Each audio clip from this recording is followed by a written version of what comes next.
సేవా చేయుటకై అంగీకరించు నేడే.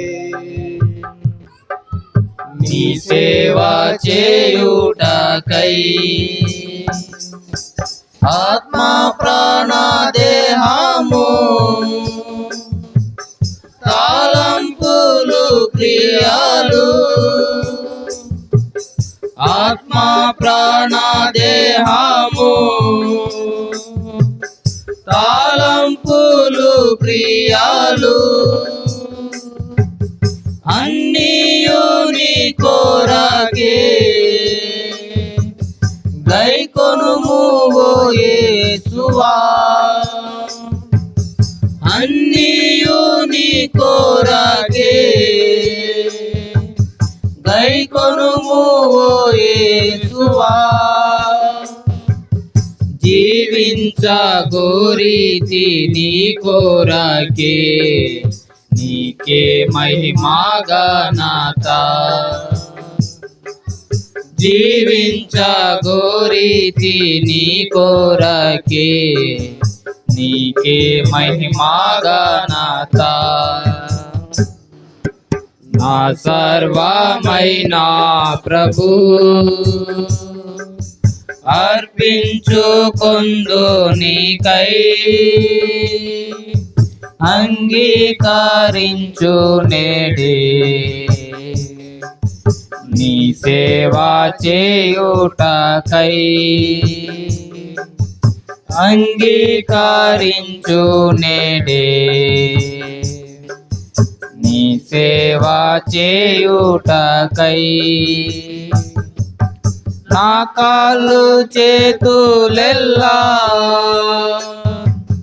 నీ సేవా కర్పింతును. నా కాళ్ళు చేతులెల్లా నీ సేవా కర్పింతును.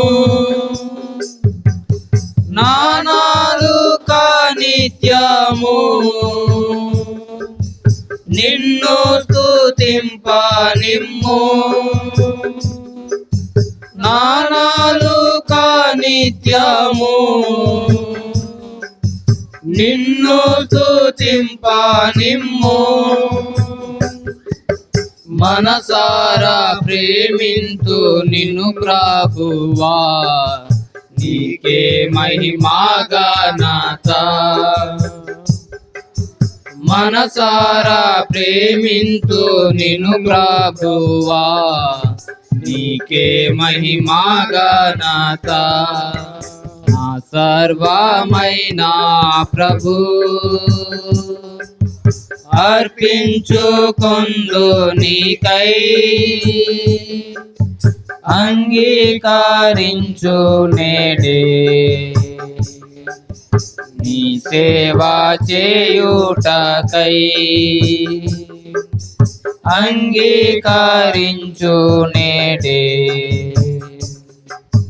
నీ సేవా చేయుటకై.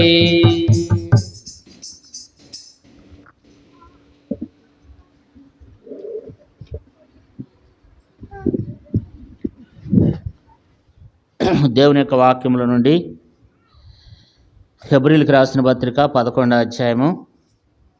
హెబ్రీయులకు రాసిన పత్రిక 11వ అధ్యాయము మరి 5వ వచనం 6వ వచనం ద్వారా దేవుడు మనతో మాట్లాడుతూ. ఇక మనం చూసినట్లయితే 5వ వచనంలో హెబ్రీయులకు రాసిన పత్రిక 11వ అధ్యాయం 5వ వచనం. విశ్వాసమును బట్టి హానోకు మరణము చూడుకున్నట్లు కొనుపబడెను. అతడు కొనుపబడక మునుపు దేవునికి ఇష్టడని సాక్ష్యం పొందును. కాగా దేవుడు అతన్ని కొనిపోయిన గనుక అతడు కనబడలేదు. దేవుని బిడ్డలారా, ఇక్కడ మనం చూసినట్లయితే హానోకు అంటే ప్రతిష్ఠితుడు అని అర్థం అన్నమాట. దేవునికి తను తానే ప్రతిష్ఠించుకున్నవాడు. హానోకు అంటే దేవునికి తను తాను మరి సమర్పించుకున్నటువంటి వాడు అన్నమాట. పూర్తిగా దేవుణ్ణి తన సొంత రక్షకునిగా, దేవుడు తనకు తండ్రిగా మరి చేసుకున్నటువంటి వ్యక్తి. కాబట్టి హానోకు అనగా ప్రతిష్ఠితుడు అని అర్థం అన్నమాట. కాబట్టి దేవుని కొరకు తను తానే అప్పగించుకున్నటువంటి వాడు హానోకు. ఎందుకంటే ఇప్పుడు మనం కూడా దేవుని బిడ్డలైనటువంటి మనం కూడా దేవుని కొరకు ఏం చేయాలి? అప్పగించుకోవాలి. ప్రభు కొరకు మనం లోకాన్ని విడిచిపెట్టాలి. ఈ లోకం ఎలాంటిదంటే తుచ్చమైనది, ఈ లోకం ఎలాంటిది అపవిత్రమైనది, ఈ లోకం ఎలాంటిదంటే ఇది రంగుల లోకం, ఇది వ్యర్థమైన ఈ లోకం, ఈ లోకం పనికిమాలింది, ఈ లోకంలో ఏమీ లేదు, ఈ లోకం అంతా కూడా వ్యర్థమే. కాబట్టి హానోకు వలె నీవునే మనం కూడా ఈ లోకాన్ని విడిచిపెట్టి, ఈ లోకంలో ఉన్నటువంటి ఆచారాలు పద్ధతులు విడిచిపెట్టి నీవునే మనం కూడా దేవుని కొరకు మనం ప్రతిష్ఠించుకోవాలి. దేవుని కొరకు మనల్ని మనం అప్పగించుకోవాలి. ఎందుకంటే ప్రతిష్ఠితమైనది అంటే అర్థం ఏంటంటే ఇంకా దేనికి రెండో దానికి ఉపయోగపడేదిగా కాకుండా దేవుని కొరకే ఉపయోగపడే బిడ్డలుగా మనం ఉండాలి. ఇప్పుడు ఈ మౌత్ ఉంది, ఇది ప్రత్యేకంగా దేని కొరకు వాడతాం? మనం దేవుని మందిరం కొరకే వాడతాం. దీన్ని మరలా వేరే డీజేలకు పెట్టి తర్వాత వేరే విగ్రహాలకు పెట్టి వాటికి ఇది ఉపయోగపడుతుందా? పెడతాం మనం? పెట్టం. ఇది దేని కొరకు ప్రతిష్ఠించాం? దీన్ని ఈ దేవుని కొరకే. ఇది ఎక్కడ మోగినా దేవుని కొరకే ఉంటుంది. ఆ యాంప్లిఫైరే కానీ లేకపోతే ఇట్లా మనం చూస్తే దేవుని సన్నిధులు ఉన్నాయన్నీ అవి దేవునికే. ఇంకా మనం దాన్ని దేనికి అద్దెకివ్వము లేకపోతే లీజుకి ఇవ్వము కదా. అంటే ఇది ఏమైపోయింది? ఇది దేవుని కొరకు ఉంది కదా. నీవునే మనం కూడా దేవుని కొరకు ఉండాలి, దేవుని కొరకు జీవించాలి. మనం దేవునికి అర్పణగాను బలిగాను అర్పించుకోవాలి. హానోకు కూడా అలాంటి జీవితాన్ని జీవించాడు. ఒకసారి ట్రైన్లో కొంతమంది పేకాట ఆడుతున్నారంట. మీ అందరికీ తెలిసిన విషయమే. పేకాట ఆడుతుంటే బక్సింగ్ అంకుల్ ఈ పక్కన కూర్చుని ఉన్నాడంట. అప్పుడు బక్సింగ్ అంకుల్ని వాళ్ళు పిలిచారంట. ఏమండి పాస్టర్ గారు, మీరు రండి, మీరు కూడా ఎందుకట్లా ఊరికినే కూర్చుంటారు, మరి మాతో కూడా మీరు కూడా ఆడిదిగాని రండి అంటే, అప్పుడు అంకుల్ అన్నాడంట, నాకు చేతులు లేవండి అన్నాడంట. చేతులు ఉన్నాయి కదా, చేతులు లేవంటావేంటి, రండి అంటే, నాకు కాళ్ళు లేవండి అన్నాడంట. కాళ్ళు ఉన్నాయి, చేతులు ఉన్నాయి, లేవంటారు ఏంటంటే, ఈ కాళ్ళు ఎవరికి? ఈ కాళ్ళు ఆటికి కాదు, ఈ చేతులు దేవునికి, ఈ కాళ్ళు దేవునికి. అంటే నేను ఎప్పుడూ ఏమైపోయినాను? నేను దేవునికి ప్రతిష్ఠించుకున్నాను. కాబట్టి నా కాళ్ళు, నా చేతులు, నా శరీరంలో ఉన్నటువంటి అవయవాలన్నీ కూడా ఎవరి కొరకు? దేవుని కొరకే కదా. అట్లా మనం దేవుని కొరకు ఏం చేయాలంటే, దేవుని బిడ్డలైనటువంటి మనము దేవుని కొరకు సంపూర్ణంగా బైబిల్లో రాయబడింది. మరి కాలేబు గురించి రాయబడింది. కాలేబు నిండు మనసుతో దేవుణ్ణి వెంబడించాడు అన్నమాట. పూర్ణ మనసుతో దేవుణ్ణి వెంబడించాడు. మనం రెండు తలంపులుగా ఉండకూడదు, రెండు విధానాలుగా కాకుండా పూర్తిగా దేవుని కొరకు ఈ భూమి మీద మనం జీవించాలి. ఎందుకంటే ఈ భూమి మనకు శాశ్వతమైనది కాదు. ఈ భూమి మీద ఉన్న ఇళ్ళే కానీ, ఈ భూమి మీద ఉన్నటువంటి అందసందాలే కానీ, ఈ భూమి మీద ఉన్నటువంటిది ఏది కూడా మనకు శాశ్వతమైనది కాదు. కాబట్టి శాశ్వతమైనది ఒకటి, నిత్యమైనది ఒకటి, అది పరలోక రాజ్యంలో ఉంది. ఆ రాజ్యానికి హానోకు వెళ్ళాడు. హానోకు మరణము రుచి చూడలేదు. అందరూ మరణం పొందినారు కానీ హానోకు మాత్రం ఏం చేయలేదు? చనిపోలేదు కదా. దేవుడే తనను తీసుకుని పోయినాడంట. కాబట్టి హానోకు వలె నీవునే మనం కూడా ఉండాలని దేవుడు కోరుకుంటున్నాడు. మనము దేవునికి మన యొక్క జీవితాలను, మన యొక్క శరీరాన్ని, మన యొక్క ఆత్మను దేవుని కొరకు పూర్తిగా మనం దేవుని కొరకు దాన్ని మనం అర్పితం చేయాలి. దేవుని కొరకు మనం సమర్పించుకోవాలి. దేవుని కొరకు మన శరీరాన్ని దేవునికి అప్పగించుకోవాలి.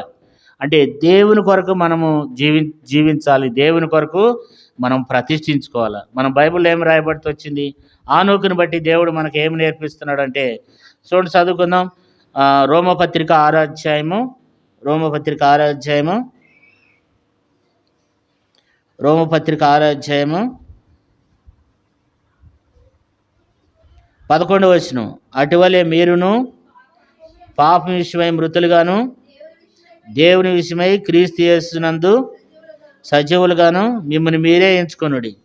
అంటే మనము పాపం విషయమై మృతులుగా చనిపోయినాం. ఇక పాపం విషయంలో మనం బ్రతికలేం, పాపం విషయంలో మనం చనిపోతూ వచ్చినాం కదా. కాబట్టి యేసుక్రీస్తునందు సజీవులుగా ఉన్నామని మనమే ఎంచుకోవాలంట. 12వ వచనం చూడండి, 12వ వచనం. కాబట్టి శరీర దురాశలకు లోబడినట్లుగా సావునకు లోనైన మీ శరీరమందు పాపమును యాలనీకుడి, మరియు మీ అవయవములను దుర్నీతి సాధనములుగా పాపమునకు అప్పగింపకుడి. అయితే అయితే మృతుల్లో నుండి సజీవులు మనకుని మిమ్మల్ని మీరే దేవునికి అప్పగించుకొనుడి, మీ అవయవములను నీతి సాధనములుగా దేవునికి అప్పగించుకొనుడి. ఇక్కడ ఏమంటున్నాడంటే దేవునికి మనల్ని మనం ఏం చేయాలి? అప్పగించుకోవాలి. మన జీవితాన్ని, ఈ కళ్ళు మనవి కాదు, ఈ కళ్ళు దేవునివి కదండి. కళ్ళు నీళ్ళని సీరియల్ చూడకూడదు, సినిమాలు చూడకూడదు, వ్యర్థమైనవి చూడకూడదు. ఎవరి కళ్ళు ఇవి? దేవుని కొరకు ఏం చేసుకున్నాం? ప్రతిష్ఠించుకున్నాం. కాబట్టి ఈ కళ్ళు దేవునివి అంటే మనం కూడా అలాంటి ప్రతిష్ఠితమైనటువంటి జీవితాన్ని మనం కలిగి ఉండాలి. హానోకు కూడా ఏం చేస్తూ వచ్చినాడంట? తను తానే అప్పగించుకున్నాడు అనమాట కదా. మనం కూడా ఆ రీతిగా మనం అప్పగించుకోవాలి. మనకు సియోను గీతాల్లో ఒక పాట ఉంది, నా సర్వమైన ప్రభు అర్పించుకొందు నీకై అంగీకరించు నేడే నీ సేవ చేయుటకై. అంటే నా సర్వమైన ప్రభు అర్పించుకొందును నన్నే నీకు. 765 పాట, 765 పాటలు ఏముందంటే, నా సర్వమైన ప్రభు అర్పించుకొందును నీకై అంగీకరించుము నేడే నీ సేవకై. కాబట్టి మనల్ని మనం ఏం చేయాలి? దేవునికి ఆ పాట మనం పాడుతున్నాం కానీ అప్పగించుకుంటున్నామా? అందుకని ఒక అతను ఏమన్నాడంటే, క్రైస్తవులు పాడతారంట కానీ క్రైస్తవులు అబద్ధాలు చెప్పరంట, కానీ అబద్ధాలు పాడతారంట. క్రైస్తవులు అబద్ధాలు చెప్పరు కానీ అబద్ధాలు పాడతారంట. అంటే మనమే ఏం చేయాలి? దేవునికి సమర్పించుకోకుండానే పాట పాడేస్తున్నాం కదా. కాబట్టి దేవుని కొరకు మనం ఏం చేయాలి? మనల్ని మనమే ప్రతిష్ఠించుకోవాలి. మనల్ని మనమే దేవుని కొరకు జీవించాలి. ఈ లోకం కొరకు కాదు, ఈ లోకంలో ఉన్నటువంటి వాటి కొరకు కాదు, దేవుని కొరకు మనం జీవించే బిడ్డలంగా నీవునే మనం కలిగి ఉండాలి కదా. ఇంకా కింద ఈ పాటలు ఏముందంటే చరణములో, నా కాళ్ళు చేతులెల్లా నీ సేవ కర్పింతును, నా కాళ్ళు చేతులెల్లా నీ సేవ కర్పింతును, నా నాలుక నిత్యము నిన్ను స్తుతించు నిమ్ము. అంటే దేవుని బిడ్డలైనటువంటి వారు మన కాళ్ళు చేతులు, మరి ఆ భక్తులు ఎవరు రాశారు కానీ ఈ పాట, మరి మన కాళ్ళు చేతులు ఎవరి కొరకంట? దేవుని కొరకు. మన కాళ్ళను, మన చేతులను, మరి మన అవయవాలన్నీ ఎవరి కొరకు? దేవుని కొరకు. కాబట్టి మరి మనం కూడా ఆ రీతిగా ఉండాలని దేవుడు ఆనోకు నుంచి దేవుడు మనతో మాట్లాడుతున్నాడు. ఆనోకు కూడా అలాంటి జీవితాన్ని జీవిస్తూ వచ్చినాడంట. దేవుని కొరకు తను తానే అప్పగించుకున్నాడు, ప్రతిష్ఠించుకున్నాడు అనమాట. మనం ఏ రీతిగా ఉంటున్నాం? మనం దేని కొరకు అప్పగించుకుంటున్నాం? ఈ లోకంలో ఉన్నటువంటి వాటిని, తుచ్చమైనటువంటివి, అయోగ్యమైనటువంటివి, ఈ లోకంలో పనికి మాలినటువంటి వాటిని అన్నింటిని కూడా మనం అనుసరించి నడుచుకునేటువంటి వారంగా మనం ఉంటున్నాం. అట్లా మనం ఉండొద్దు. ఆనోకుని బట్టి దేవుడు మనకు నేర్పించేది ఏంటంటే, ఇదిగో ఆనోకు నా సేవకుడు ఈ రీతిగా ఉన్నాడు, మరి మీరు ఎలాగున్నారు అని దేవుడు మనతో మాట్లాడుతున్నాడు. ఆనోకుని దేవుడు మన ముందు పెడుతూ వచ్చినాడు. మనం ఏం చేస్తున్నాం? మనం దేవుని కొరకు పూర్తిగా దేవుని కొరకు సమర్పించుకోవడం అంటే పూర్తి ఇల్లు వాకిలు విడిచిపెట్టి వెళ్ళి ఎక్కడికో వెళ్ళి మరి సేవ చేయమని చెప్పటంలా దేవుడు. కానీ ఇక్కడ ఉండగానే ఈ ఊర్లోనే మనం ఏం చేయాలి? దేవుని కొరకు సజీవమైన బిడ్డలుగా జీవించాలి. దేవుని కొరకు నమ్మకమైన బిడ్డలుగా మనం జీవించాలి. దేవుని కొరకు మనమే అప్పగించుకోవాలి. నీతిమంతులుగా, పరిశుద్ధులంగా దేవుని కొరకు మనం జీవించే బిడ్డలంగా మనం కలిగి ఉండాలి. అలాంటి అనుభవాన్ని మనం కలిగి ఉండాలి. ఆనోకు కూడా ఏం చేస్తూ వచ్చినాడు? దేవుని కొరకు తాను అప్పగించుకున్నాడు, ప్రతిష్ఠించుకున్నాడు. ఇది ఆనోకులో ఉన్నటువంటి మొదటి విషయం అన్నమాట. రెండో విషయం ఏంటంటే, ఆనోకు ఏం చేస్తూ వచ్చినాడు చూడండి. రెండో విషయం 5వ వచనం, విశ్వాసమును బట్టి ఆనోకు మరణము చూడుకున్నట్లు కొనుపబడెను. అతడు కొనుపోక మునుపు దేవునికి ఇష్టమైనని సాక్ష్యం పొందిన కాగా దేవుడు అతన్ని తీసుకుని పోయిన కనుక అతడు కనబడలేదు. కాబట్టి దేవుడు అతన్ని కొనిపోయినాడు, దేవుడు అతన్ని తీసుకుని పోయినాడు. కారణం ఏంటంటే విశ్వాసం. ఆనోకు ఒక విశ్వాసం ఉంది. ఏంటా విశ్వాసం? దేవుడు వస్తాడు, నన్ను తీసుకుని పోతాడు, కాబట్టి దేవుడు ఉన్నాడు అనేది ఆనోకు విశ్వాసం కలిగినటువంటి వాడు. ఈ భూమి మీద ఉన్న మనం కూడా, ఈ భూమి మీద జీవించినటువంటి కాలం అంతా కూడా దేవుని కొరకు ఎదురు చూడాలి. దేవుడు వస్తాడు, నన్ను తీసుకుని పోతాడు, నేను ఈ లోకంలో పాతాళానికి వెళ్ళను, దేవుడు నన్ను పరలోక రాజ్యానికి తీసుకుని పోతాడు, దేవుడు నన్ను రక్షిస్తాడు. ఈ లోకంలో ఏమన్నా రోగాలు వచ్చినా బలహీనతలు వచ్చినా మనం ఏం చేయాలి చెప్పండి? దేవుడు నన్ను స్వస్థపరుస్తాడు, దేవుడు ఉన్నాడు అనే విశ్వాసం మనం కలిగి ఉండాలి దేవుని బిడ్డలారా కదా. అలాంటి విశ్వాసాన్ని మనం కలిగి ఉంటున్నామా? అలాంటి విశ్వాసాన్ని కలిగి ఉండాలి. ఎందుకంటే దేవుడు మనల్ని ఏం చేస్తాడు? ఆయన స్వస్థపరుస్తాడు. ఇక్కడ కూర్చున్న మనందరితో దేవుడు ఏం మాట్లాడుతున్నాడు అంటే, నీకు విశ్వాసం ఉందా అని దేవుడు మాట్లాడుతున్నాడు. ఎందుకంటే దేవుడు మన ప్రార్థన వింటాడు, దేవుడు నా ప్రార్థన వింటాడు, దేవుడు నా ప్రార్థనకు జవాబు దయచేస్తాడు, దేవుడు నన్ను స్వస్థపరుస్తాడు, దేవుడు నన్ను బాగు చేస్తాడు, దేవుడు మరణం నుంచి నన్ను ఏం చేస్తాడు? తప్పిస్తాడు. దేవుడు నాకున్న అప్పులు తీరుస్తాడు, దేవుడు నాకున్న అవసరాలు తీరుస్తాడు, దేవుడు నన్ను ఆదుకుంటాడు, లేకపోతే దేవుడు నాకు మంచి జాబ్ దయచేస్తాడు, లేకపోతే దేవుడు నాకు ఈ కార్యం చేస్తాడని విశ్వాసం నీవునే మనం కలిగి ఉండాలి. ఆనోకులున్న రెండో విషయం ఏంటంటే విశ్వాసం కలిగినటువంటి వాడు ఉందా? అలాంటి విశ్వాసాన్ని మనం కలిగి జీవిస్తున్నావా? అలాంటి గొప్ప విశ్వాసాన్ని నీవునే మనం కలిగి ఉండాలి కదండి కదా. మనకున్నటువంటి వ్యాధుల నిమిత్తం కొన్నిసార్లు మనకున్న బలహీనతలు, మనకున్న అనారోగ్యాలు, మనకున్న కష్టాలు ఇవన్నీ దేవుడు తీసేస్తాడు.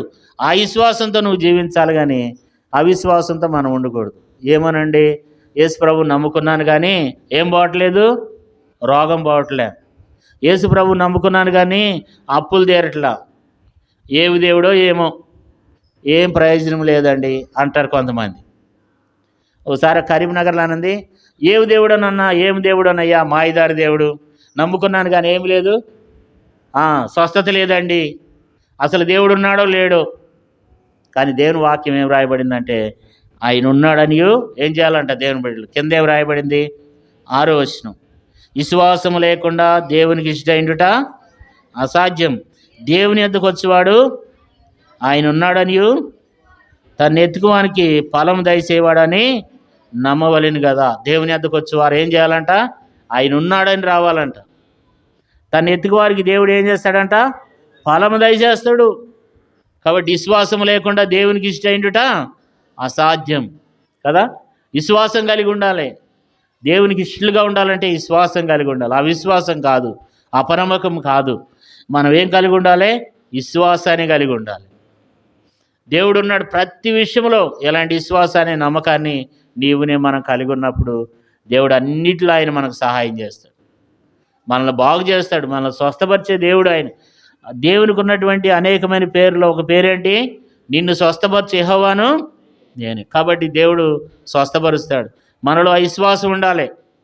దేవుడు ఉన్నాడు, దేవుడు నన్ను చూస్తున్నాడు. ఇదిగో దేవుడు. ఇప్పుడు మరి దేవుని ఇక్కడ వాక్యంలో ఏమి రాయబడింది? దేవుని యొద్దకు వచ్చేవాడు దేవుని యొద్దకు వచ్చేవాళ్ళంట ఆయన ఉన్నాడని ఏం చేయాలి? కాబట్టి ఆయన ఉన్నాడని నమ్మాలి. తను ఎత్తుకు వారికి దేవుడు ఫలం దయచేస్తాడని నమ్మాలంట కదా. దేవుని దగ్గరకు వస్తున్నాం కానీ మనం ఏం చేయాలి? నమ్మటం లేదు. దేవుడు ఉన్నాడు, ఆయన స్వస్థపరుస్తాడు. ఆయన మాట మాత్రం చదివిస్తే ఏమవుతామంట? స్వస్థపడతామంట. బైబిల్లో ఒక ఆయన అంటాడు, ఆ శతాధిపతి అంటాడు, దేవా నువ్వు మాట మాత్రం చదివిస్తే నా దాసుడు స్వస్థపరచబడతాడు. ఎందుకంటే ఆయన మాటలో శక్తి ఉంది, ఆయన మాటలో బలం ఉంది. మనం కూడా అలాంటి విశ్వాసంతో ఏం చేయాలి? నమ్మాలి. నమ్ముట వలన, కాబట్టి నమ్ముట వలన నమ్మువానికి సమస్తమును సాధ్యమే. నమ్ముట నీ వలనైతే నమ్మువానికి సమస్తమును సాధ్యమే. నమ్మాలి. దేవుడు నన్ను స్వస్థపరుస్తున్నాడు, దేవుడు నన్ను బాగు చేస్తాడు, లేకపోతే దేవుడు నా అక్కర తీరుస్తాడు, నా అవసరాలు తీరుస్తాడు, నేను ఇలాంటి ఇబ్బందులు ఉన్నాను, దేవుడు ఉన్నాడు, ఖచ్చితంగా దేవుడు ఉన్నాడు. ఆనోకు కూడా అలాంటి జీవితాన్ని జీవిస్తూ వచ్చినాడంట. అందుకే దేవుడు మరి ఇంతమంది విశ్వాస వీరులు ఉన్నారు కదా. హేబేలు మొదలుకొని అనేక మంది భక్తులు ఉన్నారు.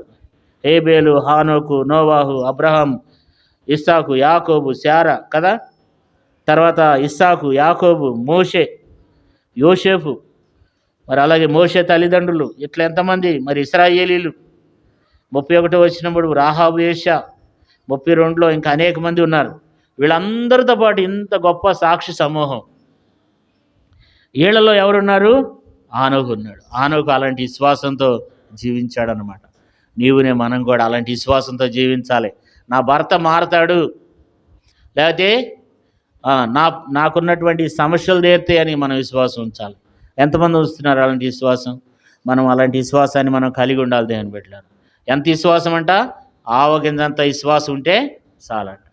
అలాంటి విశ్వాసపు మాటలు మనం మాట్లాడాలి. విశ్వాసంతోనే మనం భూమి మీద జీవించాలి. కాబట్టి ఆనోకులు ఉన్నటువంటి గొప్ప విషయం ఏంటంటే అలాంటి గొప్ప మరి విశ్వాసం కలిగి దేవుని ఎంతో మహింపరుస్తూ వచ్చినాడు అనమాట కదా. మరి అలాంటి గొప్ప అనుభవాన్ని మరి నీవునే మనం కలిగి ఉండాలి. ఈ ఉదయకాల సమయంలో దేవుడు మాట్లాడేది ఏంటంటే దేవుడు మరి అలాంటి గొప్ప విశ్వాసాన్ని మనం కలిగి ఉండాలనేది దేవుడు మనకు హెచ్చరిక చేస్తున్నాడు అనమాట. ఆనోకు దేవునికి ఏమై ఉన్నాడట? ఇష్టుడై ఉన్నాడు. దేవునికి ఇష్టుడై ఉండును. ఆనోకు అంట దేవునికి ఇష్టుడంట. దేవునికి ఎంతో ఇష్టుడంట కదా. బైబిల్లో చాలామంది ఉన్నారు, కానీ కొంతమంది ఎట్లా ఉన్నారు? దేవుడు అంటే దేవునికి ఇష్టలుగా లేరంట. చూడండి, కొరింథీయులకు రాసిన 1 కొరింథీ 11వ అధ్యాయము 10వ అధ్యాయం 1 కొరింథీ 10వ అధ్యాయము 1 కొరింథీ 10వ అధ్యాయం 5వ వచనం. అయితే వారిలో ఎక్కువ మంది దేవునికి ఇష్టలుగా ఉండకపోయిరి గనుక అరణ్యములో సంహరింపబడిరి. చాలామంది ఉన్నారంట. అందరూ ఏం చేస్తున్నారు? అక్కడ రాయబడింది ఏంటంటే 2వ వచనంలో అందరూ అని రాయబడింది. అందరూ మోషేను బట్టి మేఘంలోను సముద్రంలోనూ బాప్తిజం తీసుకున్నారంట. అందరూ ఆత్మ సంబంధమైన ఒకే ఆహారమును భుజించారంట. అందరూ ఆత్మ సంబంధమైన ఒకే పానం చేసిరు. కానీ ఏలైనగా తమ్మును వెంబడించిన ఆత్మ సంబంధమైన బండలోని త్రాగిరి, ఆ బండకి ఇస్తే. అయితే వారిలో ఎక్కువ మంది ఏం చేయలేకపోతూ వచ్చినారు? దేవునికి ఇష్టలుగా ఉండలేకపోయినారు. కనుక ఏమైపోయినారు? వాళ్ళంతా అరణ్యంలో సంహరింపబడుతూ వచ్చినారు, అరణ్యంలో నశించిపోయినారు అన్నమాట కదా. కారణం ఏంటి? దేవునికి మిగతా వాళ్ళంటే ఎవరికి ఇష్టం లేదు. దేవుడు ఎవరిని కూడా ఇష్టపడటానికి అవకాశం లేదు వాళ్ళు. దేవుడు మనలో ఇష్టపడేటువంటి లక్షణాలు మనం కలిగి ఉండాలి కదా. అందుకని భూమి మీద ఉన్నటువంటి మనము దేవునికి ఇష్టలై ఉండాలి. అందుకని మనం చూసినట్లయితే 2 కొరింథీ 5వ అధ్యాయము 9వ వచనం. 2 కొరింథీ 5:9. కావున దేహమందున్నను దేహము నిడిచినను ఆయనకి ఇష్టలై ఉండవలనని మిగుల అపేక్షించున్నాను. 2 కొరింథీ 5వ అధ్యాయం 9వ వచనంలో ఏముందంటే, కావున దేహమందున్నను దేహము నిడిచినను ఆయనకి ఇష్టలై ఉండవలనని మిగుల అపేక్షించున్నాను. ఎలాంటి జీవితాన్ని జీవించాలంటే భూమి మీద ఉన్నటువంటి మనం ఈ దేహంలో ఉన్నప్పటికీ దేహం విడిచినప్పటికీ ఎట్లా ఉండాలంట? ఆయనకి ఇష్టలై ఉండాలి. మనలో దేవుడు ఇష్టపడటానికి ఏమన్నా మంచి ఉందా? మరి అలాంటి గొప్ప మంచి మనస్తత్వాన్ని మనం కలిగి ఉండాలి.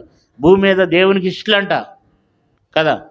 కానీ అనేక మంది ఏమి లేరంట, దేవునికి ఇష్టలుగా లేరు. కారణం ఏంటంటే వాళ్ళు వ్యర్థమైనవన్నీ కోరుకుంటున్నారు.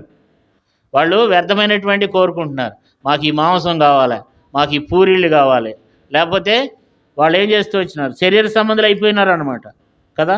1 కొరింథీ 10వ అధ్యాయంలో ఏముంది? ఎందుకు ఇష్టపడలేకపోతున్నారంటే దేవుడు వాళ్ళు ఎందుకు ఇష్టపడటం లేదు అంటే చూడండి, 10వ అధ్యాయము 6వ వచనం.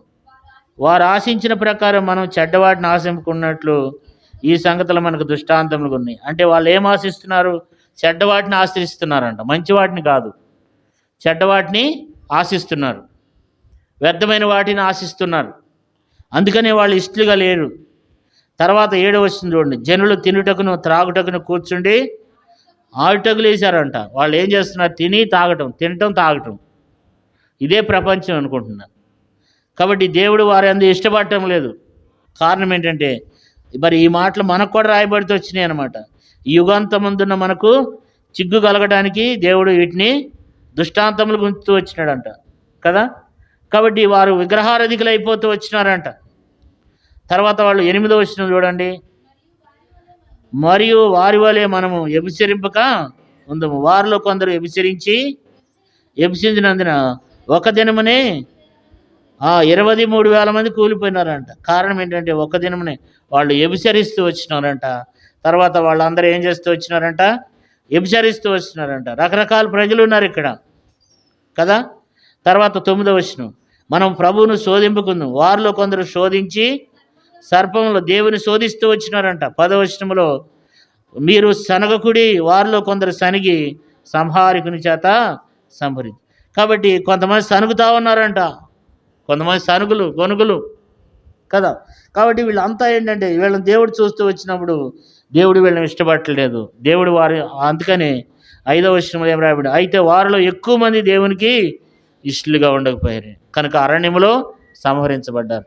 కారణం ఏంటంటే ఈ లోకంలో ఉన్నటువంటి వాటి కొరకు వాళ్ళు వ్యభిచారులు అయిపోతూ వచ్చినారంట. వాళ్ళు అందాన్ని ఎక్కువ ప్రేమిస్తూ వచ్చినారు. బైబిల్లో రాయబడింది, అందము మోసకరం, సౌందర్యము వ్యర్థం. మన అందం మారిపోద్దండి. ఇది శాశ్వతంగా, అందం అనేది శాశ్వతంగా ఉండేది కాదు కదా. మరి 20 సంవత్సరాలు గడిచిన కొద్దీ మన యొక్క జీవితం, మన యొక్క శరీరంలో ఉన్నటువంటి ఆ సౌందర్యం అనేది మారిపోతూ ఉంటుంది కదా. కాబట్టి మరి నా 20 సంవత్సరాల వయసులో నేను ఎట్లున్నానంటే చాలా సన్నగా ఉన్నా, బట్టతల లేదు, చాలా అందంగా ఉన్నా. ఇప్పుడు ఏమైపోయింది, అప్పుడు ఫోటో ఇప్పుడు ఫోటో చూస్తే ఏం చేయలేం, మనం పోల్చలేం. అంటే మనిషి యొక్క శరీరం మారిపోద్ది. నీవైనా అంతే. ఇప్పుడు అందంగా ఉన్నావు, తర్వాత ఏమవుతుంది, తర్వాత మన యొక్క రూపం మారిపోద్ది, మన శరీర తత్వాన్ని మారిపోద్ది. రోజులు గడిచిన కొద్దీ ముసలితనం వచ్చేస్తుంది. కాబట్టి ఇది శాశ్వతమైనది కాదు. కాబట్టి వ్యర్థమైనటువంటి వాటిని ఆశిస్తూ వచ్చినారు దేవుడు. అందుకనే దేవుడు ఏమంటున్నాడంటే, వారంటే నాకు ఇష్టం లేదంటున్నాడు కదా. కాబట్టి అనేక మంది ఏం చేయలేకపోతూ వచ్చినారంట, ఇష్టలుగా ఉండకపోతూ వచ్చినారంట. బైబిల్లో దావీదు విషయంలో దేవుడు ఏమంటాడు, అతడు నా ఇష్టానుసారుడైన మనుషుడు. చూడండి, అపోస్తుల కార్యములు 13వ అధ్యాయము 22వ వచనం. తర్వాత అతన్ని తొలగించి దావీదుని వారికి రాజుగా ఏర్పరచెను. మరియు ఆయన, నేను యెషయి కుమారుడైన దావీదుని కనుగొంటిని, అతడు నా ఇష్టానుసారుడైన మనుషుడు, అతడు నా ఉద్దేశములను నెరవేర్చునని చెప్పి అతని గురించి సాక్ష్యం ఇచ్చిండంట దేవుడు కదా. కాబట్టి ఇష్టానుసారుడైన మనుషుడు, ఇష్టుడు కదా. కాబట్టి ఇలాంటి అనుభవాన్ని మనం కలిగి ఉండాలి. అందుకని మనం దేహంలో ఉన్నను, దేహం నిడిచినను దేవునికి ఏమై ఉండాలి, ఇష్టలమై ఉండాలి. క్షడనగా మన దేహాన్ని నిడిచిపెట్టామనుకోండి, దేవునికి ఏమై ఉండాలి, మనం ఇష్టలుగా లేకపోతే నరకమే. ఇష్టలుగా నీ ఇష్టం వచ్చినట్లుగా నీ జీవితంలో నీకు ఇష్టం వచ్చినట్లు జీవిస్తే, ఆ ధనవంతుడి విషయంలో దేవుడు అంటాడు, నా కుమారుడా, నీవు నీ జీవితంలో నీకు ఇష్టం వచ్చినట్లు ఏం చేసావు, జీవిస్తూ వచ్చినావు. కాబట్టి నీ ఇష్టం వచ్చినట్టు ఈ భూమి మీద నీ ఇష్టం వచ్చినట్లు జీవించొద్దు, దేవుని ఇష్టం వచ్చినట్లు జీవించు. దేవుడు నిన్ను ఇష్టపడుతున్నాడా? కాబట్టి దేవుడు లేకపోతే అలాంటి విధానం లేకపోతే దేవుడు మనల్ని అంగీకరించడం లేదేమో. కాబట్టి మనం దేవునికి ఇష్టలుగా ఉండాలి. దేవుడు ఇష్టపడే స్థితిలో మనం కలిగి ఉండాలి. ఎవరు ఇష్టలంటే బైబిల్ గ్రంథంలో చూసినట్లయితే సామెతల గ్రంథం, మరి నోవాహు ఆ యొక్క హానోకు దేవునికి ఇష్టడంట. అంటే ఎవరు ఇష్టలు అంటే చూడండి, దేవుడు ఎందుకు ఇష్టడుగా తనను చేస్తూ వచ్చినాడంటే, ఇష్టపడుతున్నాడు దేవుడు హానోకునంటే మరి బైబిల్లో రాయబడింది. ఎవరు ఇష్టలు అంటే సామెతల గ్రంథం 11వ అధ్యాయము, సామెతల గ్రంథం 11వ అధ్యాయము 20వ వచనం చూడండి. 20వ వచనం, మూర్ఖసిత్తులు యెహోవాకు హేయులు, యథార్థంగా ప్రవర్తించేవారు ఆయనకి ఇష్టలు. అంటే దేవునికి ఎవరు ఇష్టలు? యథార్థవంతులు ఇష్టలు అనమాట. ఇప్పుడు నోవాహులో ఉన్నటువంటి ఆ మంచి లక్షణం దేవుడు ఎందుకు ఇష్టపడుతున్నాడు అంటే, నోవాహులు ఏముంది, యథార్థత ఉందన్నమాట. నోవాహుని దేవుడు చూస్తూ వస్తున్నాడు. దేవుడు నోవాహుని చూస్తుంటే నోవాహులో ఏం కనపడుతుంది, యథార్థత కనపడుతుంది కదా. అందుకని యథార్థవంతులు దేవునికి ఇష్టలంట కదా. మూర్ఖసిత్తులు, కొంతమంది మూర్ఖతనాన్ని చూపిస్తూ ఉంటారు. మూర్ఖత్వం, వాళ్ళ జీవిత విధానం మారదు. అయితే వాళ్ళు దేవుని హేయులంట. అయితే యథార్థంగా ప్రవర్తించేవారు ఆయనకి ఇష్టలంట అండి కదా. 12వ అధ్యాయం 22వ వచనం, సామెతలు 12:22, అబద్ధములాడు పెదవులు యెహోవా హేయములు, సత్యవర్తనులు ఆయనకి ఇష్టలు. అంటే ఆనోకు ఎలాంటి వాడు అంటే సత్యవర్తనుడు. అంటే ఆనోకు ఎలాంటి జీవితాన్ని జీవిస్తూ వచ్చినాడంటే సత్యమును అనుసరించి నడుస్తూ వచ్చినాడు అనమాట. అందుకని ఆనోకుని దేవుడు ఏం చేస్తూ వచ్చినాడు, ఇష్టపడ్డాడు కదా. ఆనోకు దేవునికి ఇష్టడని సాక్ష్యం పొందాడు కదా. ఆనోకులు ఉన్నటువంటి విషయాన్ని మనం చూసినట్లయితే ఆనోకు ఏం చేస్తూ వచ్చినాడు? దేవునికి ఇష్టడు కదా. ఆ ధన్యత అనేది ఎంతమందికి ఉంటుంది? కొంతమందికే ఆ ధన్యత ఉంటుంది అన్నమాట కదా. ఇప్పుడు ఆనోకులు ఉన్నటువంటి విషయం ఏంటంటే దేవుడు మనకు నేర్పించేది ఏంటంటే మనం కూడా ఆ రీతిగా ఉండాలి. మనం ఆనోకు ఏం చేస్తూ వచ్చినాడు? తను తానే దేవునికి ప్రతిష్ఠించుకున్నాడు. తర్వాత విశ్వాసం కలిగి జీవిస్తూ వచ్చినాడు. తర్వాత యథార్థవంతుడు ఆనోకు. మనం కూడా ఏం కలిగి ఉండాలి? యథార్థత కలిగి ఉండాలి. నువ్వు యథార్థత కలిగి ఉంటే దేవుడు నిన్ను ఇష్టపడతాడు. మనలో ఉందా యథార్థమైనటువంటి జీవితం? మనలో ఎప్పుడైతే యథార్థమైన భక్తి, యథార్థమైన మాటలు, యథార్థమైన జీవితం ఎప్పుడైతే నీలో నాలో ఉందో దేవుడు ఖచ్చితంగా మనల్ని కూడా ఏం చేస్తాడు? ఇష్టపడతాడు అన్నమాట. యథార్థమైనటువంటి జీవితాన్ని మనం కలిగి ఉంటున్నామా?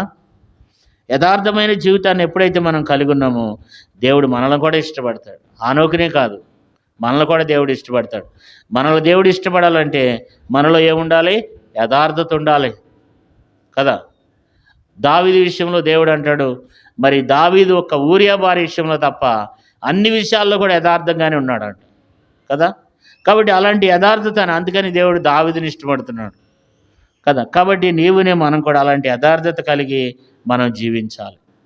యథార్థత తనలో ఉంది కనుకనే దేవుడు అతన్ని ఏం చేశాడు? ఇష్టపడ్డాడు కదా. ఆనోకు అంటే నాకు చాలా ఇష్టం అంటున్నాడు దేవుడు. ఆనోకుని ఇష్టపడుతున్నాడు. అంతేకాదు, ఆనోకు విషయంలో ఏం రాయబడిందంటే ఎబ్రిల్కి రాసిన పత్రిక 11వ అధ్యాయం 5వ వచనంలో విశ్వాసమును బట్టి ఆనోకు మరణం చూడకున్నట్లు కొనుపబడెను. అతడు కొనుపబడక మునుపు దేవునికి ఇష్టమైంటునని సాక్ష్యం పొందాడు. దేవుడు మరి ఆనోకు జీవితంలో 4వ విషయం మనం చూసినట్లయితే తను సాక్ష్యం కలిగిన వాడు. దేవుడు తనను గురించి సాక్ష్యం ఇస్తున్నాడు. చాలాసార్లు మనమే చెప్పుకుంటే ఏం ప్రయోజనం? నిన్న నేను ఒక భూస్థాపనకి వెళ్ళాను. మా బంధువుల అమ్మాయి చనిపోతే మచిలీపట్నం భూస్థాపనకి వెళ్ళాను. అక్కడ ఒక అతను అంటున్నాడు, అన్నా ప్రైజ్లాడ్ అన్నాడు. ప్రైజ్లాడ్ అన్నా నేను మారిపోయానన్నా, నేను ఇటువరకులాగా లేనన్నా అంటున్నాడు.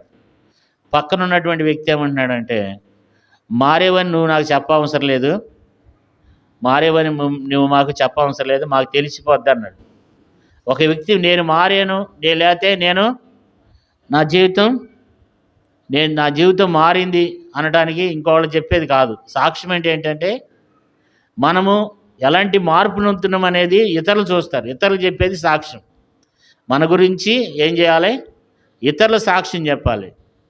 మన గురించి ఇతరుల సాక్ష్యం చెప్పాలి కదా. యేసుప్రభువు వారు ఏమన్నాడంటే యోహాను సువార్త 5వ అధ్యాయము 31వ వచనంలో, యోహాను సువార్త 5:31, నన్ను గూర్చి నేను సాక్ష్యం చెప్పుకునే యెడల నా సాక్ష్యం సత్యం కాదు, నన్ను గురించి సాక్ష్యం ఇచ్చు వేరొకడు కలడు, ఆయన నన్ను గూర్చి ఇచ్చు సాక్ష్యము సత్యమని వెరుగుదును. ఇక్కడ మనం చూస్తే యేసుప్రభువు వారు అంటున్నాడు యోహాను సువార్త 5వ అధ్యాయము 31వ వచనంలో, నన్ను గూర్చి నేను సాక్ష్యం చెప్పుకునేలా నా సాక్ష్యము సత్యం కాదు, నన్ను గురించి సాక్ష్యం ఇచ్చేవాడు ఒకడు కలడు, ఆయన నన్ను గురించి ఏం చేస్తున్నాడు? సాక్ష్యం ఇస్తున్నాడు అంటున్నాడు. అంటే సాక్ష్యం అనేది ఏంటంటే మనకు మనమే గొప్పవారుగా చెప్పుకుంటే కాదు, ఇతరులు మన విషయంలో ఏం చేయాలి? సాక్ష్యం చెప్పాలి. నేను లేనప్పుడు నా గురించి సాక్ష్యం చెప్పాలి, నువ్వు లేనప్పుడు నీ గురించి సాక్ష్యం చెప్పాలి. ఇతరులు మన గురించి చెప్పేదే నిజమైనటువంటి సాక్ష్యం. అట్లాగే నోవాహు విషయంలో కూడా దేవుడు ఏం చేస్తున్నాడంటే సాక్ష్యం చెప్తున్నాడు. బైబిల్లో అనేక మంది సాక్ష్యం చెప్పినారు. చూడండి, నెహెమ్యా గ్రంథం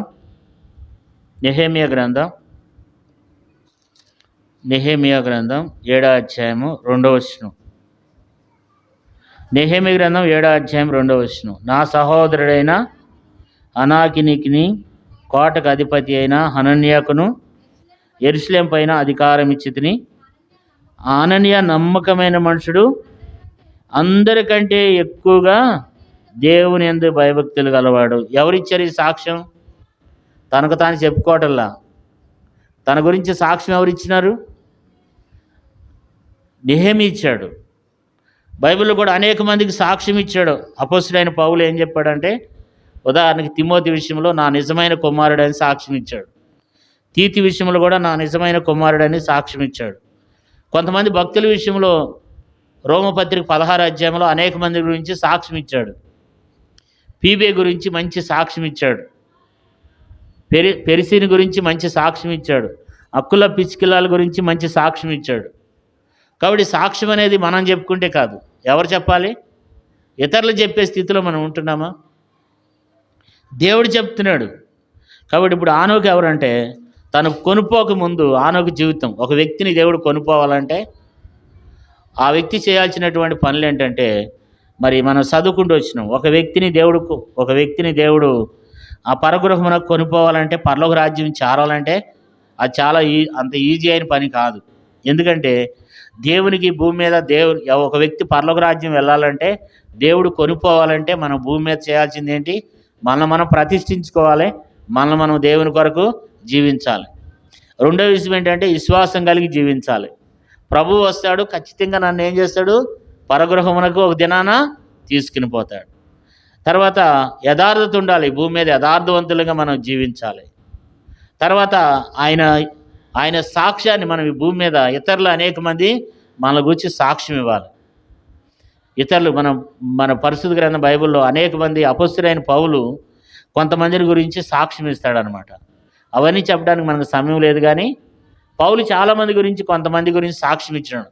అంటే ఇతరులు మన గురించి ఏమి ఇవ్వాలి? సాక్ష్యం ఇవ్వాలి. ఇప్పుడు ఆనోకు కూడా ఏం చేస్తూ వచ్చినాడు? ఒక సాక్ష్యం కలిగి ఉన్నాడు, ఒక మంచివాడని రకరకాలుగా. అప్పుడు కొర్నేలి ఉన్నాడు అపొస్తలుల కార్యములు 10వ అధ్యాయంలో, అతని గురించి దేవుడే సాక్ష్యం ఇచ్చాడు. రకరకాలుగా మన యొక్క జీవితంలో ఏం కలిగి ఉండాలి? ఆ గొప్ప సాక్ష్యాన్ని. ఆ బెదరు చాలా మంచివాడండి, ఆ బెదరు చాలా భక్తిపరుడండి, ఆ సహోదరి చాలా భక్తిపరురాలండి, ఆ సహోదరుడు చాలా భక్తిపరుడు అని సాక్ష్యం ఇవ్వాలి. అలాంటి సాక్ష్యాన్ని మనం కలిగి ఉంటున్నామా? కదండి, కదా. కొన్ని సందర్భాలు చూస్తే ఎట్లుంటారు, కొంతమంది జీవిత సాక్ష్యం ఎట్లుంది, ఆత్మీయ విషయాలు ఎట్లున్నారు అనంటే, ఏం ఆత్మీయత లేదండి, వారి జీవితం ఎట్లుంది? ఈ మధ్యన ఒక ఆమె అంటుంది, ఒక వ్యక్తి గురించి మాట్లాడినప్పుడు ఆమె అంటుంది, లేదండి బాబు, మీకు అట్లా కనపడతాడు కానీ మందిరంలో విపరీతమైన నిద్రపోతాడంట. ఒక సహోదరుడు ఏం పోతాడంట? మన సంఘంలోనే విపరీతంగా నిద్రపోతాడంట. వచ్చిన కానించి నిద్రేనంట. ఉన్నాం అలాంటి వాళ్ళు. కాబట్టి మన సాక్ష్యాలు ఎట్లుంటాయి? ఇంకా కొంతమంది గురించి ఏమంటారు? ఆయనకి పనే తప్ప రెండోది లేదండి, ఆత్మీయత ఎక్కడుందండి? కాబట్టి సాక్ష్యం అనేది ఆత్మీయ విషయాల్లో ఈ వ్యక్తి చాలా ఎట్లున్నాడు? నమ్మకమైనటువంటి వ్యక్తి. ఈ వ్యక్తి ఇలాంటి సాక్ష్యాన్ని మనం భూమి మీద పొందుకోవాలి. దేవుని బిడ్డలారా, ఈ సాక్ష్యం అనేది చాలా ప్రాముఖ్యమైనది అన్నమాట. సంఘంలో సాక్ష్యం ఉండాలి, మన కుటుంబంలో సాక్ష్యం ఉండాలి. కుటుంబంలో, సంఘంలో, సమాజంలో ఏముండాలి? సాక్ష్యం ఉండాలి. ఆ సాక్ష్యమే రేపు మనలను పరలోకానికి తీసుకుని పోద్ది. దేవుడు వాళ్ళని ఇష్టపడతాడనమాట. ఆనోకు కూడా ఏం చేస్తూ వచ్చినాడంట? సాక్ష్యం పొందినాడంట. అప్పుడు మరి దావీదు గురించి ఎవరిచ్చారు సాక్ష్యం? దేవుడే ఇచ్చాడు. ఇందాక మనం చదువుకున్నాం కదా, అతడు నాకు ఇష్టడై ఉన్నాడని దేవుడు అతని గురించి సాక్ష్యం ఇచ్చాడంట. కాబట్టి మనం దేవునికి మనం సాక్షులంగా ఉండాలి ఈ భూమి మీద, కదా. అలాంటి గొప్ప సాక్ష్యాన్ని మనం పొందుకోవాలి. తర్వాత ఆనోకులో ఉన్నటువంటి విషయాన్ని మనం చూసినట్లయితే, ఆనోకు మరి చూడండి, ఆదికాండము 5వ అధ్యాయంలో ఉంటాడు ఈయన. ఆదికాండము 5వ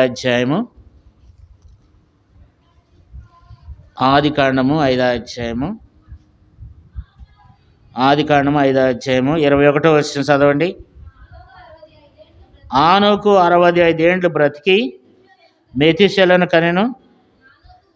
ఆనోకు మెతూషెలను కనిన తర్వాత 300 ఏండ్లు దేవునితో నడుచుచు కుమారులను కుమార్తెలను కనెను అని రాయబడింది. అంటే ఆనోకు భూమి మీద జీవించినటువంటి జీవితం ఎలాంటిదంటే, ఎంతో అద్భుతమైనటువంటి జీవితాన్ని జీవిస్తూ వచ్చినాడు. ఆనోకి కుటుంబం ఉంది.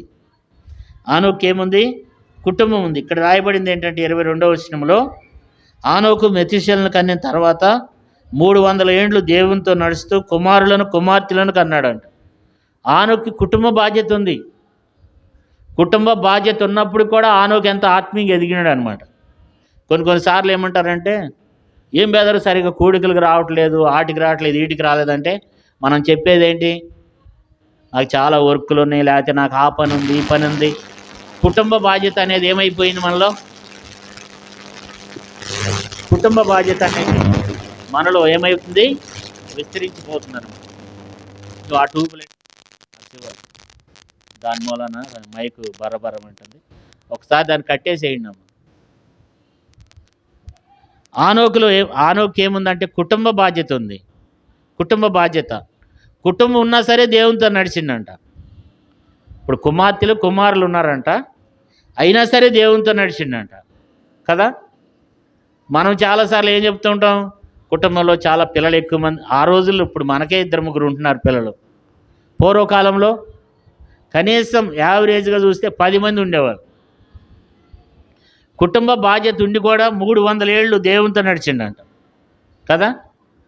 కుటుంబ బాధ్యత ఉండి కూడా, కుటుంబం గురించి కూడా మనం ఆనోకు నుంచి మనకు దేవుడు నేర్పించేది ఏంటంటే, కుటుంబాన్ని విడిచిపెట్టి చావు చేయటం అని కాదు, కుటుంబంతో కూడా భూమి మీద మనం జీవించాలి, కుటుంబంగా దేవుని సేవించాలి కదా.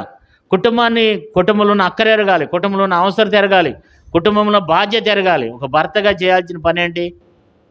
ఒక నిజమైనటువంటి భర్త, నిజమైనటువంటి యజమానుడు నా కుటుంబంలో ఈ అవసరం ఉంది, నా కుటుంబంలో ఈ అక్కరుంది అని చూస్తాడనమాట. కాబట్టి నిజమైనటువంటి విధానంలో కుటుంబ బాధ్యత కలిగి ఉండాలి.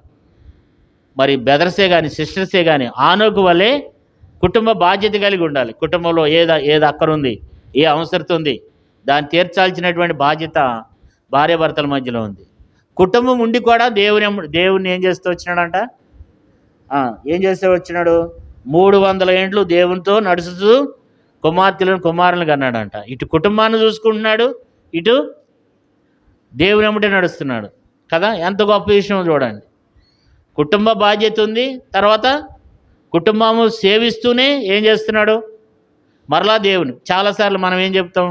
గురుకుడికి రాలేదు, సంఘ ప్రార్థనకి రాలేదంటే ఈరోజు మాకు చాలా బిజీ అయిపోయింది.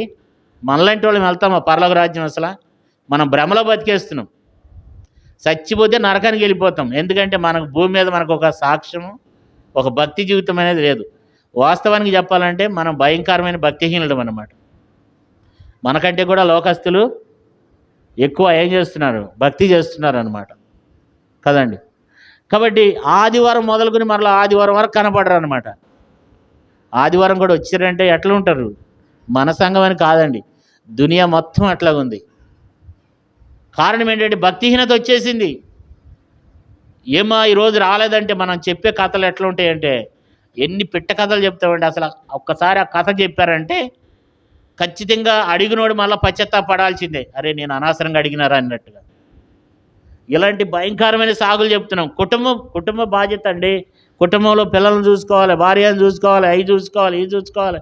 మీకేం తెలుసు అన్న మా పనులు, మా బిజీ, మీకేం తెలుసు అని ఏం చేస్తున్నారంటే ఆత్మీయ జీవితంలో వెనకం చేస్తున్నారు. ప్రభుత్వ ఎత్తబడే స్థితిలో ఉంటున్నావా? ఎంతవరకు ఆ పనిలోనే ఉంటున్నారు. ఆనోకైతే ఏం చేస్తూ వచ్చినాడంట? కుమారులను కన్నాడంట. ఎంతమంది ఉన్నారో కానీ కుమారులను కంటూ వచ్చినాడంట. కుటుంబ బాధ్యత ఎరిగి తర్వాత దేవునితో కూడా నడుస్తూ వచ్చినాడంట కదా. దేవునితో కూడా నడుస్తూ వచ్చినాడంట. దేవుడు ఎక్కడికి వెళ్తే అక్కడికి దేవుని ఆలోచన ప్రకారం నడుస్తూ వచ్చినాడు. ఆత్మీయంగా ఎదిగినాడు. కుటుంబం ఉండొచ్చు. ఇప్పుడు నాకుంది, ఫ్యామిలీ ఉంది, నాకు కూడా తల్లిదండ్రులు ఉన్నారు, నాకు కూడా చాలా బాధ్యతలు ఉన్నాయి.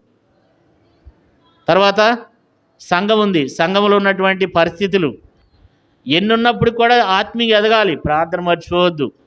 నేను ప్రార్థన మాన్ను, బైబిల్ చదవటం మాన్ను అంటే మీరేమనుకుంటారు? పాస్టర్ గారు కదా, ఆయన చేయాలి కదా అనుకుంటారు. అట్లా చేయని వాళ్ళు చాలామంది ఉన్నారు. అట్లా చేయాల్సినటువంటి అవసరం ఏం లేదు. కాబట్టి మన బాధ్యత మనం ఎరగాలి. ఇప్పుడు నేను ఏం చేయాలంటే, నేను చెప్తున్నానంటే నాలో ఆ భక్తి ఉండాలి, లేకపోతే నేను చెప్పకూడదు.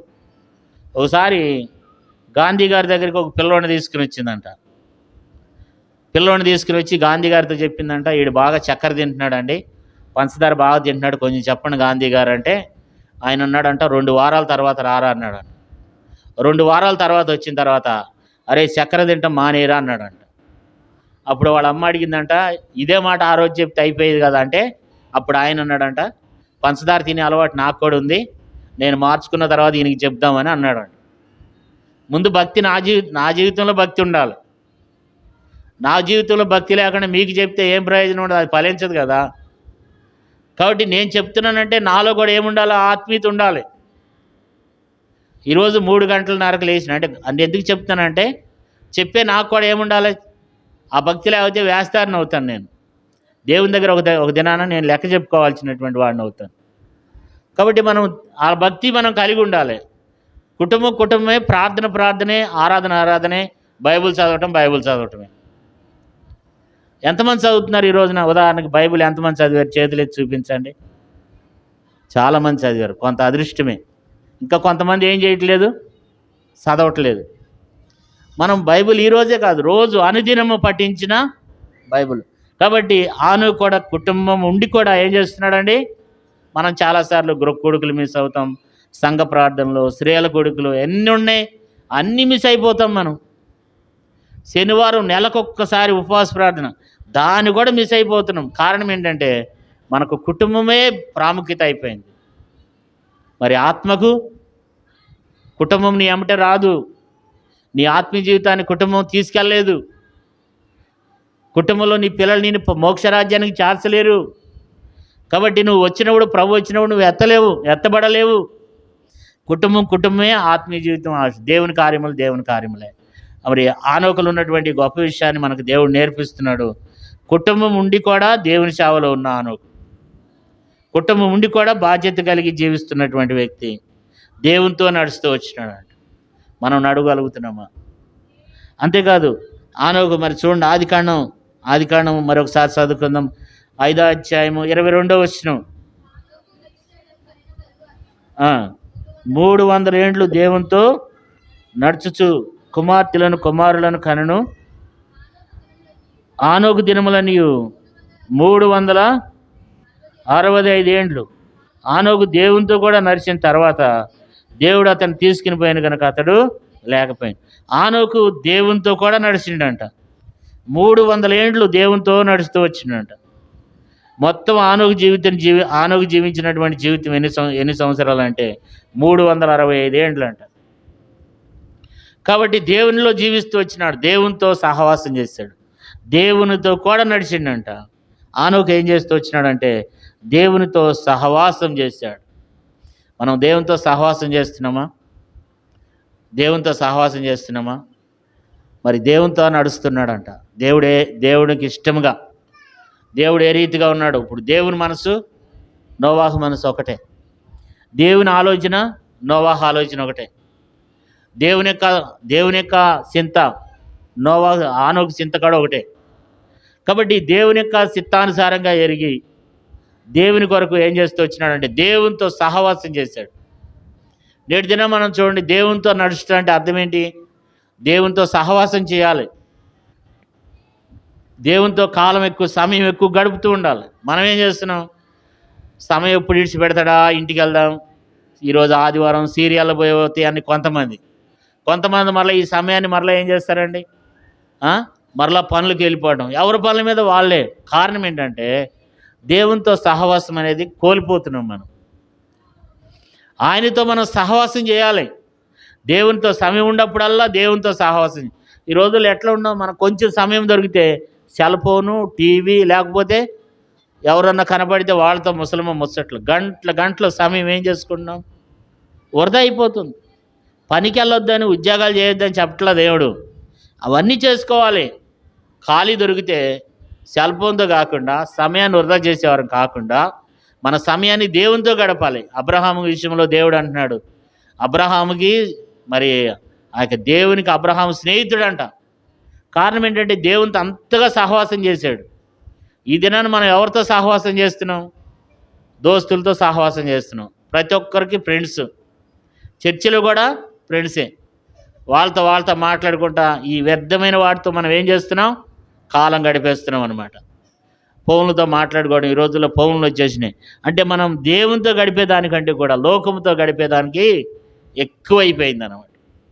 కారణం ఏంటంటే మనం 24 గంటలు మనము ఎక్కువ సమయము దేవునితో కంటే కూడా లోకంతో ఎక్కువ మనం గడిపేస్తున్నాం. దేవునితో నడవలేనటువంటి స్థితిలో నీవునే మనం కలిగి ఉంటున్నాం అనే విషయాన్ని దేవుడు మనకు జ్ఞాపకం చేస్తున్నాడు కదా. మరి నోవాహు అంట ఆ యొక్క హానోకు దేవునితో కూడా నడుస్తున్నాడంట కదా. కొంతమంది సేవకులు ఏం చెప్తున్నారంటే రోజు దేవునితో కాలం గడుపుతూ ఉంటాడంట. ఒకరోజు దేవుడు వచ్చి హానోకు కొంచెం అక్కడ దాకా వెళ్ళొద్దాం, ఆ మాట చెప్పుకుంటూ నీ భార్య ఎట్లుంది, నీ పిల్లలు ఎట్లున్నారు, ఇవన్నీ దేవుడు అడుగుతూ తనతో మాట్లాడుకుంటా ఏం చేశారంట, పరలోక రాజ్యానికి వెళ్ళిపోయారంట నడుచుకుంటా. దేవునితో కూడా వెళ్ళిపోయిన తర్వాత దేవుడు అన్నాడంట, ఇక్కడ దాకా వచ్చేసి ఒక ఇంకెందుకులో రామని తీసుకేసుకున్నాడు. నిజమేనేమో కదా. అందుకని బైబిల్ ఏం రాయబడితే వచ్చింది, దేవుడు అతన్ని కొనిపోయిన కనుక అతడు కనపడలేదు. దేవుడే తీసుకెళ్ళిపోయినాడంట శరీరంతో కదా. అనేక మంది మరణం నొందినారు కానీ ఆనొక మరణం నొందలేదు. చనిపోకుండా దేవునితో కూడా నడిచి వెళ్ళిపోయినాడు. దేవునితో నడుచుకుంటూ ఆ మాట ఈ మాట చెప్పుకుంటూ పరలోక రాజ్యానికి వెళ్ళిపోయినాడు. పరలోక రాజ్యంలో అడుగు పెట్టంగానే లైటింగ్ అంతా చూసేసి ఎందుకులే ప్రభా అని చెప్పి వెనక్కి అడిగేసాడేమో. ఒకవేళ దేవుడు అని ఉంటాడు, రోజు నీ కొరకు నేను ఎక్కడ వస్తాను, నువ్వు ఇక్కడే ఉండిపోయిగా. కాబట్టి దేవునికి ఇష్టడైనటువంటి వ్యక్తిగా ఆనోకు జీవిస్తూ వచ్చినాడు. ఆనోకు మరి ఆ రీతిగా భూమి మీద జీవించాడనమాట. ఆనోకు వంటి వారంగా నీవునే మనం కూడా కలిగి ఉండాలి. ఆనోకు గురించి మరొక మాట చదువుకుందాం. యోధా పత్రికలో ఒక మంచి మాటను చదువుకుని ప్రార్థనలు బలలో పాలు పొందాం. యోధా పత్రిక ప్రకటన గ్రంథానికి ముందుంటుంది.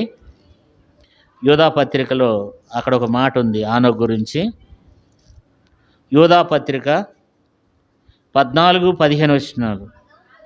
ఆదాం మొదలుకొని 7వ వాడైన హానోకు కూడా వీరిని గురించి ప్రవచించి ఇట్లనెను, ఇదిగో అందరికిని తీర్పు తీర్చుటకును వారిలో భక్తిహీనులందరూ భక్తిహీనముగా చేసిన వారి భక్తిహీనత క్రియలన్నిటిని గూర్చి భక్తిహీనుడైన పాపులు తమకు విరోధంగా చెప్పిన కఠినమైన మాటలన్నిటిని గూర్చి వారిని ఒప్పించుటకును ప్రభు తన వేవేల పరిశుద్ధుల పరివారంతో వచ్చును. సార్లను మనం ఇక్కడ చూసినట్లయితే ప్రవశిస్తున్నాడు. హానోకు ఏం చేస్తూ వచ్చినాడంట, హానోకు 7వ వాడంట.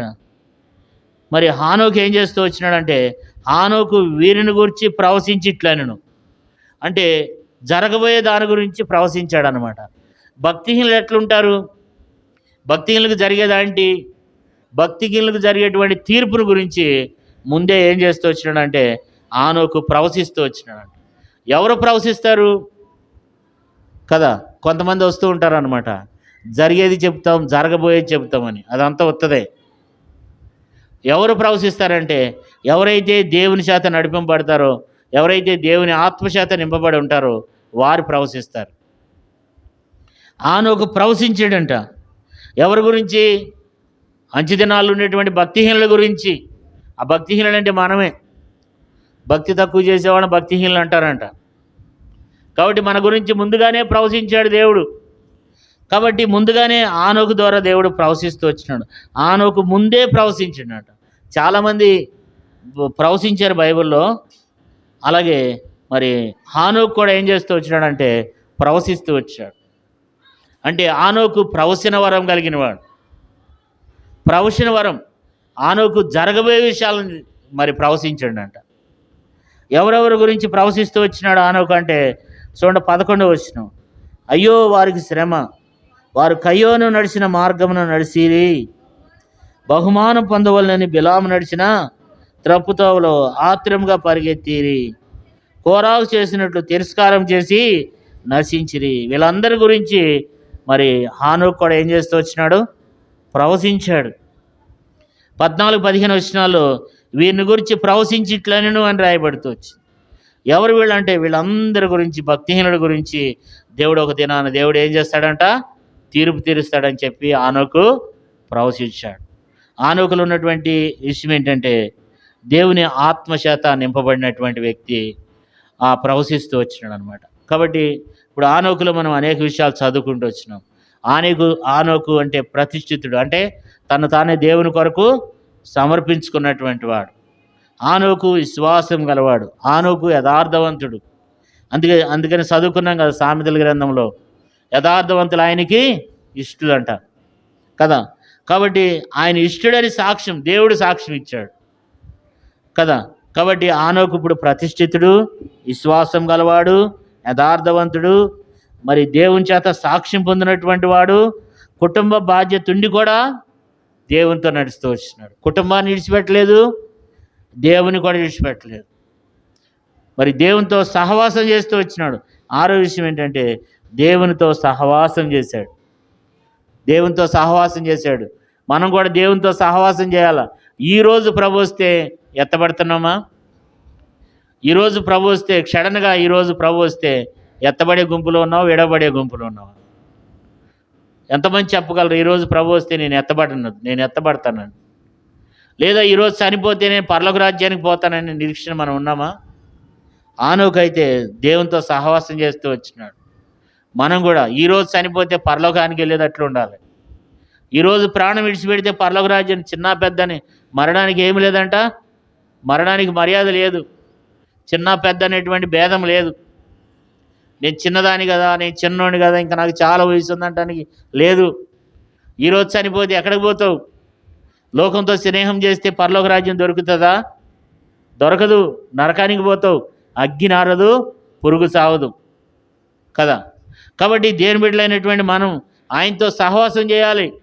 ఆనోకు వలె మనల్ని మనం ప్రతిష్ఠించుకోవాలి. ఆనోకు వలె జీవితాన్ని మరి విశ్వాసం కలిగి జీవించాలి, యథార్థంగా జీవించాలి. ఆనోకు వలె కుటుంబాన్ని కూడా పోషించుకుంటూ, కుటుంబంలో ఉన్న బాధ్యత ఎరిగి, కుటుంబాన్ని కట్టుకుంటూ, కుటుంబాన్ని ఆత్మీయంగా బలపరుచుకుంటూ రావాలి. ఆనోకు దేవునితో కూడా సహవాసం చేస్తూ వచ్చినాడు, దేవునితో నడుస్తూ వచ్చినాడు. తర్వాత దేవుని చివరిగా 7వ వచనంలో ఆ యొక్క యోధా పత్రికలో మరి 14వ వచనం రాయబడింది, ఆనోకు ప్రవశిస్తూ వచ్చినాడంట. ప్రవశన బలం కలిగిన వాడు అంటే దేవుని ఆత్మచేత నింపబడినటువంటి వ్యక్తి. ఎవరు పరలోక రాజ్యానికి పోతారు, ఎవరు ఎత్తబడతారంటే దేవుని ఆత్మచేత నింపబడి, దేవుని ఆత్మచేత నడిపింపబడినటువంటి వాళ్ళు ఆ పరలోక రాజ్యానికి వెళ్తారనమాట. దేవుడు వారిని కొనిపోతాడు. దేవుడు వారిని ఇష్టపడతాడు. ఈ భూమి మీద కూడా దేవుడు వారిని ఎంతో ఆశీర్వదిస్తాడు. అలాంటి వారు గొప్ప సాక్షులుగా నిలబడతారు. వాళ్ళు చనిపోయినప్పటికీ వాళ్ళ సాక్ష్యం తరతరాలు ఉంటుంది. అది పిల్ల తరాన్ని ఉంటుంది వాళ్ళ సాక్ష్యం. కాబట్టి దేవుని బిడ్డలారా, మనల్ని మనమే పరీక్షించుకుందాం. ఆనోకు యొక్క జీవితాన్ని దేవుడు మన ముందు పెడుతూ వచ్చినాడు. ఆనోకు అలాంటి గొప్ప జీవితాన్ని ఆనోకు కలిగి జీవిస్తూ వచ్చినాడు. మనం కూడా ఆ రీతిగా ప్రభు సన్నిధిలో పరీక్షించుకుని ప్రభు యొక్క శరీరంలో, రక్తంలో మనం పాలు పొందాం. దేవుడి కొద్ది మాటలు దీవించి ఆశీర్వదించును గాక. మోకరించండి, ప్రార్థన చేద్దాం.